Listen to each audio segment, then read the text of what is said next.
Welcome, everyone. This is the SplitScreen Podcast. I'm your host, Chris Garcia. Usually I'm with Nate Thompson on the other side of the table, but he's a little busy this weekend, so I'm going to have to fly solo on this one.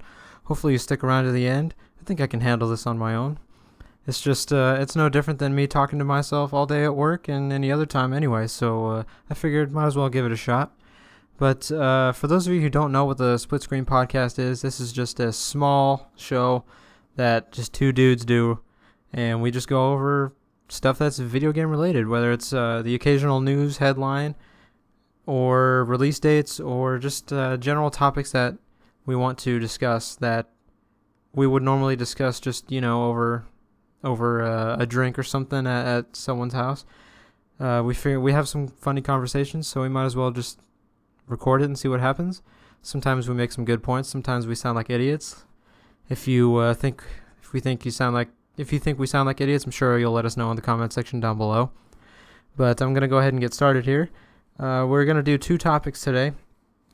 Also, before I mention those topics, if you would like to keep up to date on what we're doing and suggest any topics, you can leave those down in the comment section below, or you can follow us on Twitter, Instagram, and Facebook. Everything is under SplitScreen Podcast.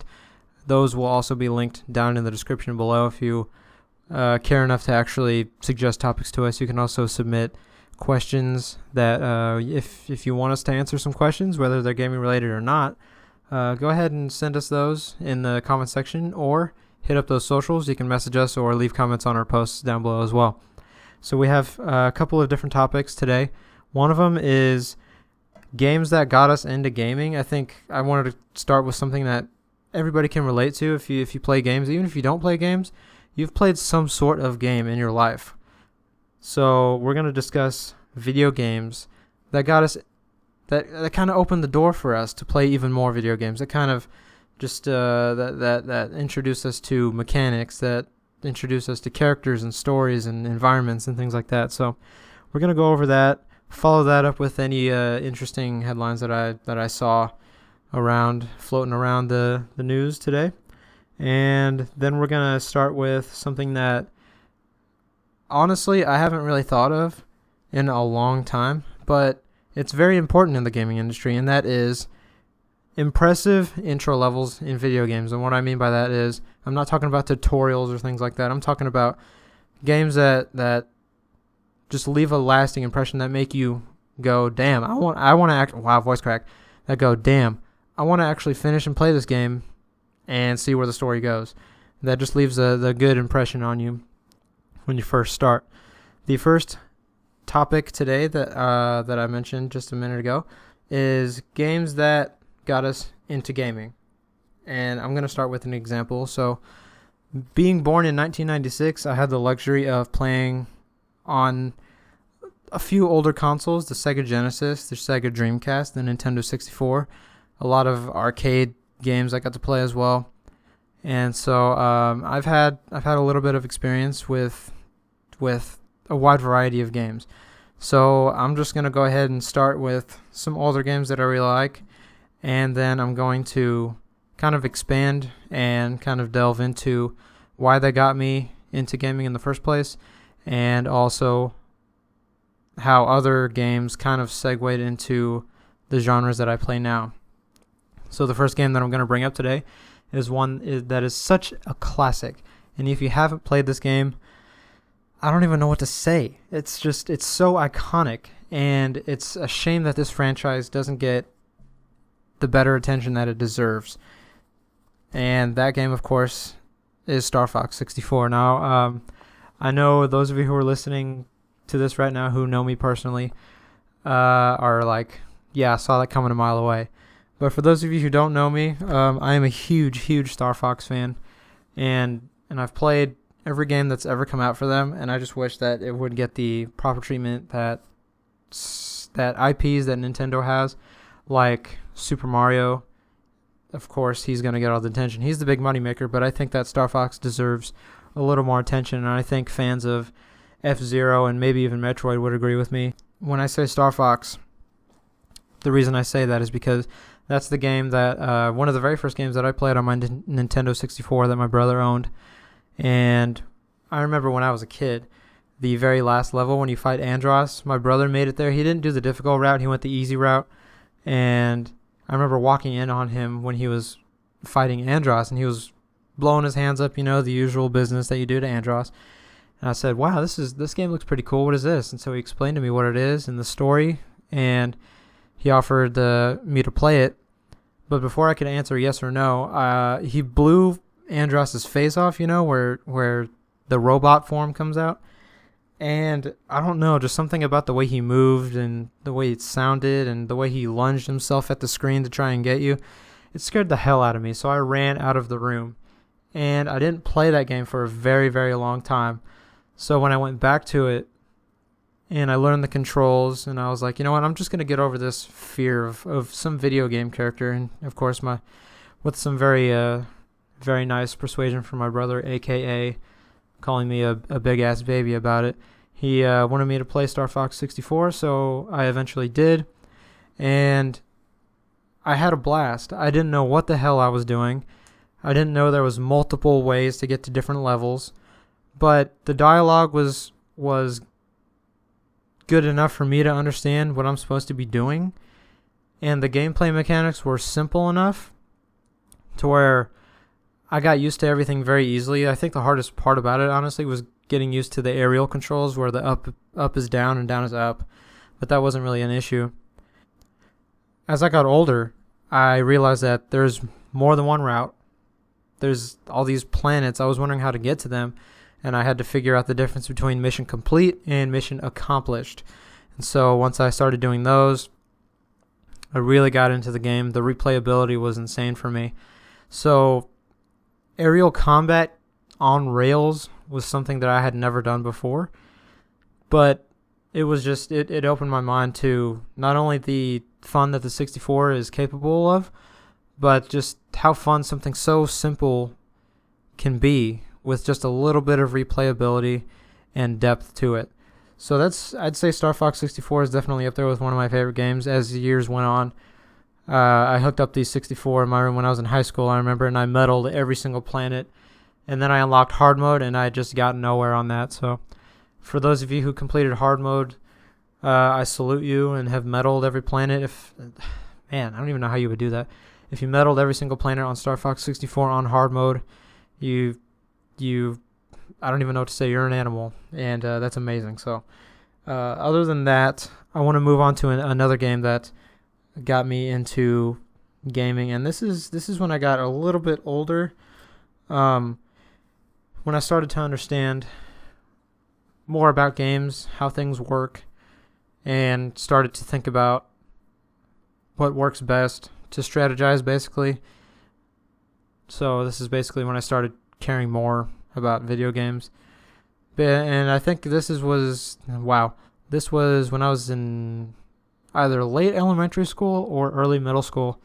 So I remember, man, I don't remember if my parents gave it to my brother or if they gave it to me, but it was Pokemon Crystal. That game was basically my introductory game to Pokemon, and I played Yellow just a little bit just for Pikachu because he was my favorite when I was a wee lad. But Crystal just kind of opened my eyes to what strategizing is and training and grinding. I realized, holy shit, I gotta level up each Pokemon individually. I gotta decide what moves I want to use, HMs, TMs. I gotta strategize for what gym leader I'm gonna face next, all that stuff. And I mean, as far as story goes, it was fun. It's not in depth. I mean, it's a Pokemon game. Kind of just, everyone knows it's just about collecting as many as you can, or maybe your thing is collecting legendaries, or maybe your thing is just leveling up a certain crew to max level, beating the story, whatever it is. There's so many ways to play Pokemon, and so I kind of played it through a bunch of different times, trying to catch them all. Didn't do it, kind of moved on to other games, but I don't remember what number I got to. I know it was over half, whatever that is, which really isn't saying much. I would always pick Totodile, by the way, because he's such a cutie. So, man, this is so awkward without Nate here. I don't know. I usually feed off of people. Whatever. I'm going to keep going. So, Pokemon Crystal was something different for me, and it definitely sparked my love in Pokemon, and yeah, I would definitely from there start buying more Pokemon games. I think I haven't played in a while, but the last one I played was Alpha Sapphire, if I'm not mistaken. So I'm a little bit behind. I didn't play Sword and Shield. I'm probably going to get the Diamond and Pearl remakes. Let me know if you're going to get those down below. What are your thoughts on the Diamond and Pearl remakes? And also let me know your thoughts on the Pokemon Legends Arceus game that's coming out. Let me know, are you guys excited for it? Are you guys going to pre-order it? Are you guys going to say, what the hell is with these graphics? I mean, people are kind of on the fence about the way Diamond and Pearl looks. I don't think I ever played the original ones for those, so it's a win for me either way. So I'm looking forward to both of those Pokemon games, actually. So let me know down in the comment section what you guys think, or you can hit us up on the social medias that I mentioned before. I'm going to do one more game, I think. And maybe I got time for two. We'll see. So my third game that I'm going to be discussing today, and this is going to be what kind of led me to, I won't say sports games, but I'm going to say over-the-top sports games. And this one, I think Nate can agree with me, and I think Alex can agree with me too. NFL Blitz, and I had that on the N64. Just the over-the-top mayhem that comes in that game. If you have 4 players with that, oh my god, it's going to be insane. But even just a 1v1, it gets so intense. Some teams suck. Some teams are like really, really good. So, I mean, it's just like Madden nowadays, I guess, in terms of your overall ranking. But there's really not much depth to Blitz other than it's fun if you like football, if you want some over-the-top action, not a simulation game like Madden is, and you just want to bash some skulls and play some bare-bones football. It's not 11 on 11. I think it's 7 on 7. And the one I played was NFL Blitz 2001, before the Houston Texans were even a team, I think. And it's just, and that was when the Seattle Seahawks were in the AFC West, if I'm not mistaken. But it's just, oh my gosh, if you haven't played NFL Blitz, I suggest you try it out, even if you do it on an emulator or something like that, and get a buddy or 2 or 3 and have yourself a blast. Same thing goes with Wayne Gretzky's 3D hockey. All the NFL Blitz like games, like NFL Blitz, NHL Hits, anything that ends with a Z, it's going to be a good time, trust me. MLB Slugfest, that's a best baseball game, obviously. NBA Jam, NFL Street, things like that. NBA Street, just street games are really good too. So if you guys haven't played any of those games and you don't really like the depth and realism of something like Madden and MLB The Show, try out some of those other games. They're a little bit older, but they're just as fun as they are now. So I would highly, highly suggest doing that. Another game that I want to bring up, and people, I'm either going to get hated on for this or you guys will understand, and that is Call of Duty Black Ops. And I can go on about that game forever because I played my brother got a 360 for Christmas. He got World at War with it. We ended up buying Modern Warfare 2. And then for Christmas in 2010, my parents got me Black Ops. And I remember I was like, oh, yeah, well, I have Modern Warfare 2. I guess I'll play this one because they got it for me. And I remember booting it up. The intro kind of caught my attention. I said, okay, this is pretty cool looking so far. And I hopped into multiplayer with a buddy of mine. And I remember trying the M16 on Jungle. And I thought, wow, this game is so different from Modern Warfare. It's so different from World at War. But this game is a blast. And I never put it down. That was the most I've ever played a Call of Duty game I think I've ever played. And that was the first time I was able to buy the DLC packs by myself because I think I had just got my first job. Shout out to the Dairy Queen on Shawnee Mission Parkway in Quivira, by the way. And thank you to Darian for getting me that job. But just something about Black Ops. You have Frank Woods. You have Alex Mason, Jason Hudson. All those characters were introduced. And these iconic maps like Nuketown being introduced. The DLC maps, all the DLC maps in my opinion were either okay to great. Cliffside was remade from World at War into Hazard, and I absolutely loved that map. Drive-In was outstanding. Stadium was fun. There's just I'm losing my mind. That's how good Black Ops was. The zombies maps were great, to say the least. Let's just put it that way. Ascension, we all know that train spot on the lunar lander spot. The east. That's the origin of the very, very long and tedious Easter egg in zombies maps. For those of you who never played Black Ops 1. So it started off with Kino and 5, but those maps didn't have Easter eggs on them. Ascension came around and changed that. And eventually we got Call of the Dead, we got Shangri-La, we had Moon. And so all of those maps had a long Easter egg that had many steps and basically set the table for all the other Easter eggs and all of the other Black Ops games.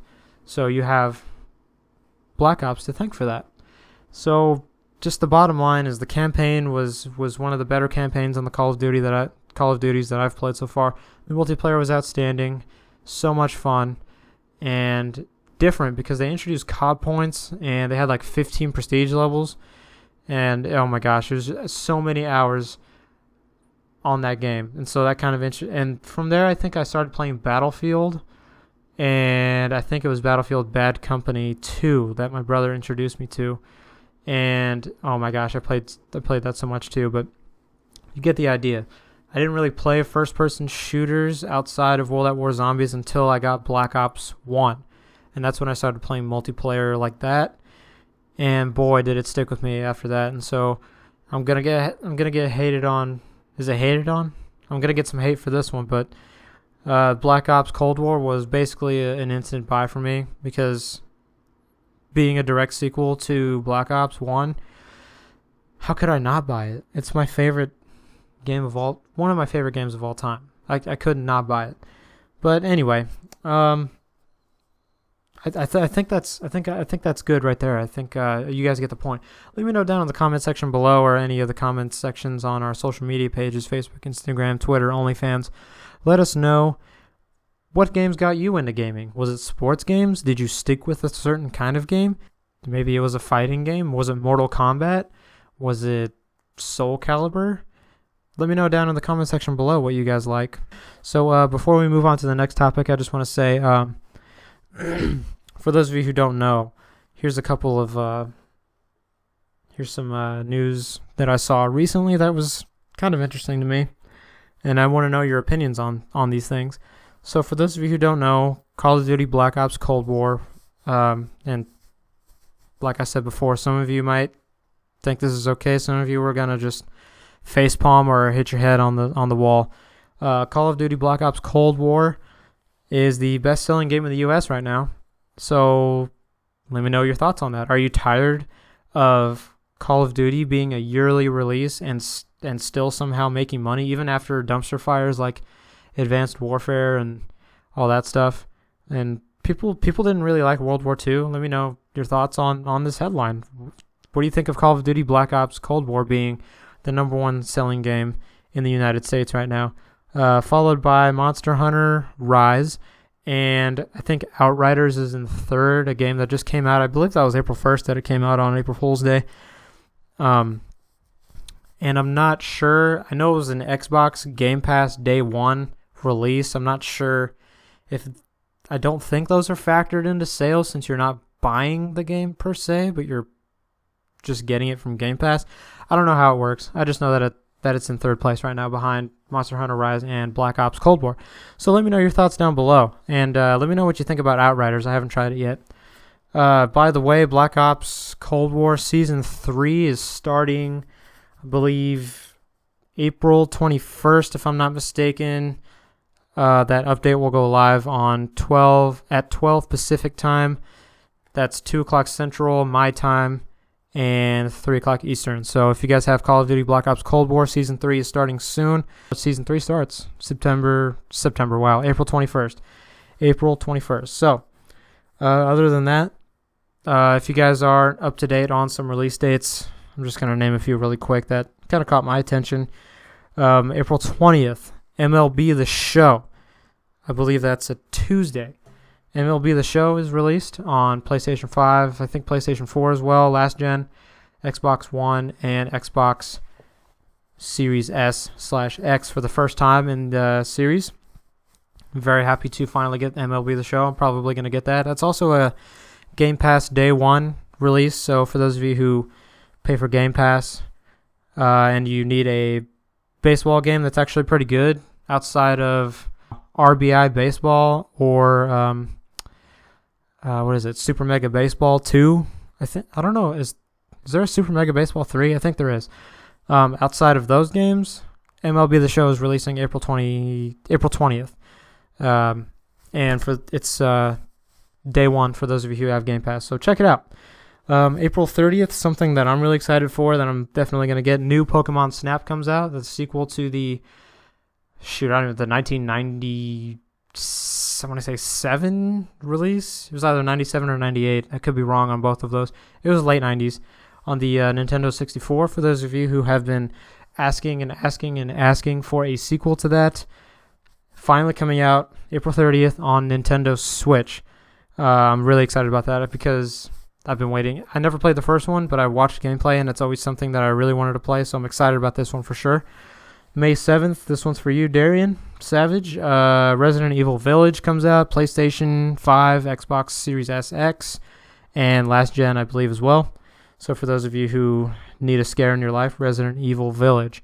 May 7th, May 14th is the release of Subnautica Below Zero. So if you're like me and you fear really deep water, murky water, and you want to scare yourself shitless, then give Subnautica Below Zero a try. It's actually a sequel to Subnautica that came out, I think, a couple years ago. I'm not exactly sure on the release date on that one, but I remember shitting my pants playing that one. And that's also the release date for Subnautica, the first one, on Nintendo Switch as well. So I believe I don't see why they would release the first one on Switch on the same day as Below Zero. If Below Zero wasn't going to be on the Switch anyway, I didn't really look into that, so I apologize.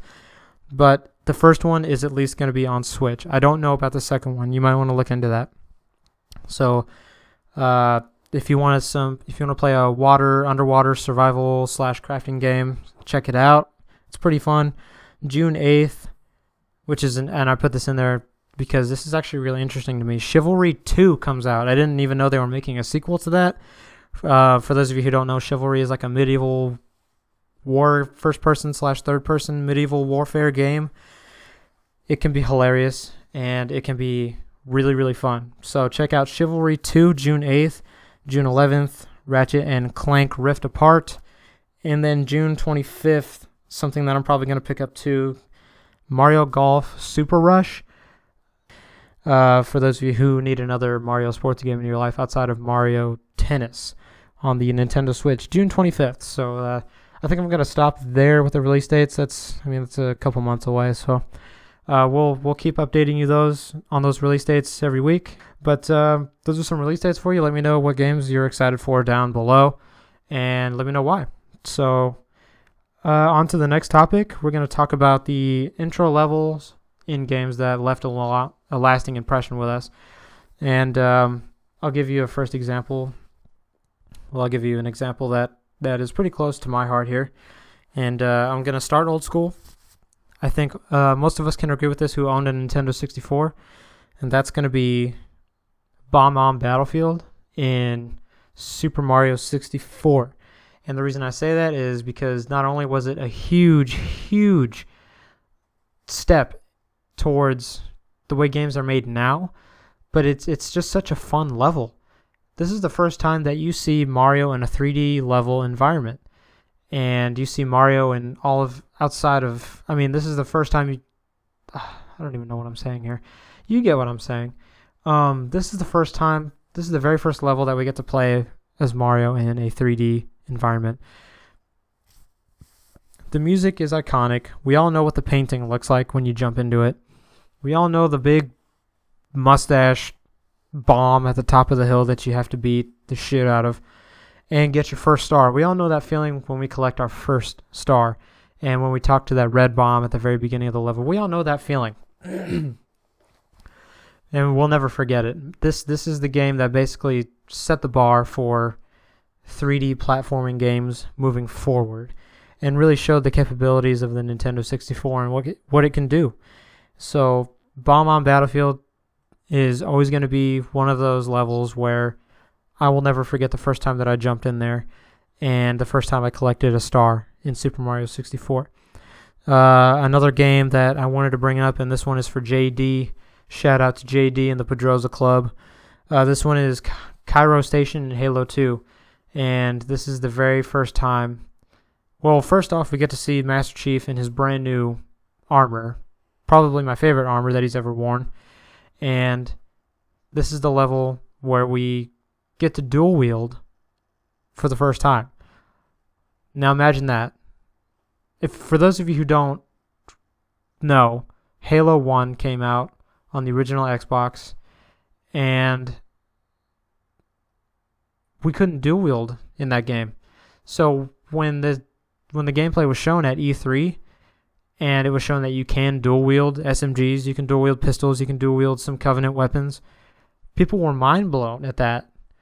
And they were also mind blown at the fact that you can hijack people's vehicles and kick them out.